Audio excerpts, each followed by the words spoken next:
الحمد لله كفى والصلاة والسلام على سيد الرسل وخاتم الأنبياء. أعوذ بالله من الشيطان الرجيم. ليس على الأعمى حرج ولا على الأعرج حرج ولا على المريض حرج ومن يطع الله ورسوله يدخله جنات تجري من تحتها الأنهار ومن يتولى يعذبه عذابا أليما.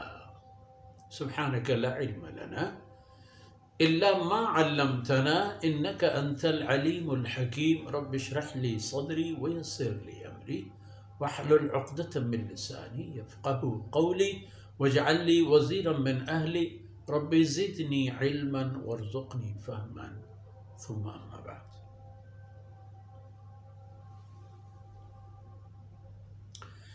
گرامی قدر بھائیوں، بہنوں اور پیارے بچوں،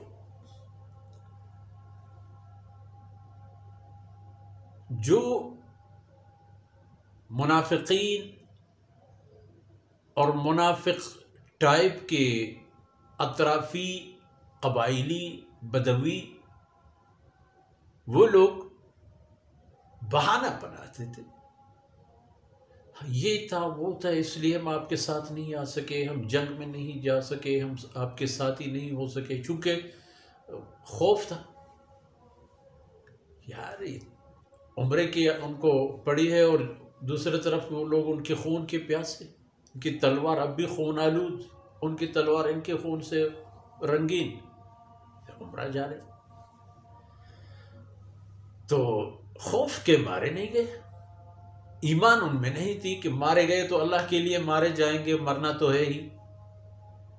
فرمایا ہر ایک آدمی کے لیے جناب رسول اللہ صلی اللہ علیہ وسلم اور اسلام کے اعمال اور امور اور ذمہ داریوں سے پیچھے رہ جانا مناسب نہیں ہے۔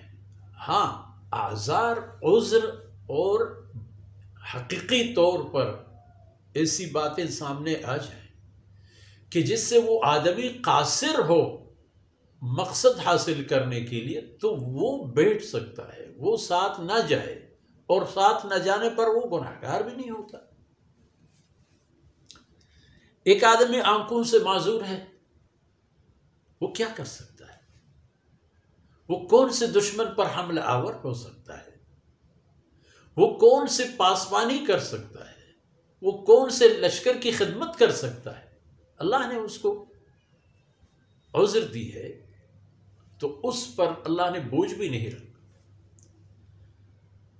وَلَا عَلَى الْأَعْرَجِ حَرَجْ، ایک آدمی پاؤں سے معذور ہے، اور لڑائیاں بھی ہوتے ہیں جست و خیز، دوڑتے ہوئے جاؤ اور دوڑتے ہوئے آؤ، دشمن کو مارنے کے لیے دوڑ کر جانا پڑتا ہے، اور اپنے مسلمان بھائی کو بچانے کے لیے بھی دوڑ کر جانا پڑتا ہے، اور ایک سنگر سے دوسرے مورچے تک بھاگنے کے لیے جانے کے لیے بھی دوڑنا پڑتا ہے۔ جب پاؤں سے وہ معذور ہے تو، یا ہاتھ نہیں ہے اس کے، وہ بھی معذور، یا کوئی آدمی عین موقع پر کسی بیماری میں مبتلا ہو گیا، جسمانی طاقت ختم ہو جاتی ہے بیماری کی صورت میں، تو وہ کیا کر سکتا ہے؟ تو یہ لوگ بے شک پیچھے رہ جائیں، لشکر جائے، جناب رسول اللہ صلی اللہ علیہ وسلم اللہ کے شیروں کو لے کر جائیں اور یہ لوگ نہ جائیں، ان پر کوئی حرج نہیں، کوئی گناہ نہیں ہے، کوئی گرفت نہیں ہے، کوئی تنبیہ نہیں، اللہ بھی ان سے راضی اور اللہ کے رسول صلی اللہ علیہ وسلم بھی ان سے راضی۔ یاد رکھیے کہ وَمَن يُطِعِ اللَّهَ وَرَسُولَهُ، جو آدمی اللہ اور اس کے رسول کی اطاعت کرتا ہے، فرمانبر ہوتا ہے اللہ اور اس کے رسول کا، مفت نہیں کرتا یہ کام۔ اکثر ہمارے عرف عام یہ کہ ثواب کا کام جب کوئی اور کام نہ ہو تو کرو، کوئی اور کام نہ ہو تو ثواب کا کام کرو، کوئی کپڑا ہے کوئی اور نہیں لیتا پھر دے دو ثواب، کسی مسکین غریب کو، یا کوئی کھانا آپ خود نہیں کھاتے، یہ نہیں کھاتا، وہ نہیں کھاتا، تو پھر دے دو کسی غریب کو. ایسا نہیں ہے، ایسا نہیں ہے. ہر چیز جو اللہ کے لیے وہ نقد ہونا چاہیے، نقد، بہترین، جان ہو، مال ہو، وقت ہو. تو اس لیے کسی اللہ اور اس کے رسول کی اطاعت کرے، وہ مفت میں نہیں کرتا، اس کے عوض ملیں گے اس کو، دنیا میں بھی ملیں گے اور آخرت میں. اور یہاں بات آخرت کی ہے، کیونکہ دنیاوی جو اس کو صلہ ملتا ہے نیک عمل کا، اللہ کی رضا والے کسی کام کا، وہ ہو سکتا ہے اس کے طیب خاطر نہ ہو، اس کی مرضی اور پسند کے مطابق نہ ہو، لیکن جو آخرت میں ملتا ہے وہ تو اس کی توقعات سے بہت بڑھ کر ہے. اتنا بڑھ کر جیسے ایک ذرے کو جا کر کے کائنات کے مقابل کر دی جائے. ایک قطرہ پانی کو کسی اپنے ہاتھ کے ہتھیلی پہ رکھو اور سمندر کے سامنے جا کر کھڑے ہو جاؤ، اتنا فرق. آپ کے اس قطرے کو اللہ رب العزت اتنے سمندروں سے بھی بڑھ کر زیادہ آپ کو دے دیں گے. یہ آپ کے ارضها كأرض السماوات والارض يدخلہ جنات تجری من تحتها الانہار. جو اللہ اور اس کے رسول کی اطاعت کرتے ہیں، اللہ رب العزت ان کو جنت نشین فرما دیتے ہیں، جن کے نیچے سے انواع و اقسام کی بہہ رہے ہوں گے قیمتی نہریں. وَمَن يَتَوَلَّ، اور جو اللہ اور اس کے رسول کے حکم سے پیٹ پیر کے خاطر میں نہ لائے اور کہے کہ نہیں چاہیے، پھر ٹھیک ہے، يُعَذِّبْهُ عَذَابًا أَلِيمًا، پھر اس کا انتظار کر رہا ہے اللہ کا دردناک عذاب، کیونکہ اللہ رب العزت پھر اس کو عذاب دیں گے، دردناک عذاب.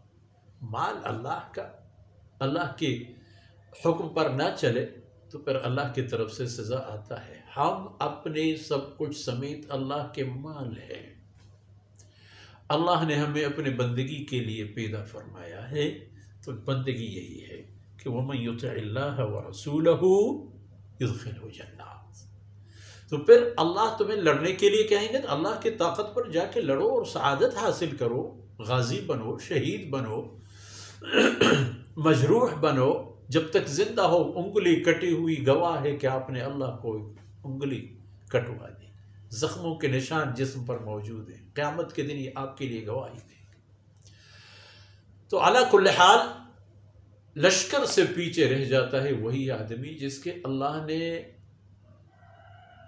بوجھ ہلکا کر دیا ہے، اور جن کو اللہ نے تمام اعضاء اور جوارح اور نعمتوں سے نوازا ہے، ان کو پیچھے ہٹنا نہیں، آگے بڑھنا چاہیے. ان معروضات کے ساتھ ہی آج کی نشست اختتام پذیر ہوتی ہے. اللہ رب العزت کوتاہیوں سے درگزر فرمائے اور یہ لمحات میرے اور آپ کی دنیا و آخرت کی سعادت کے سامان بن جائے. وصلی اللہ علی نبینا محمد وعلی آلہ وصحبہ.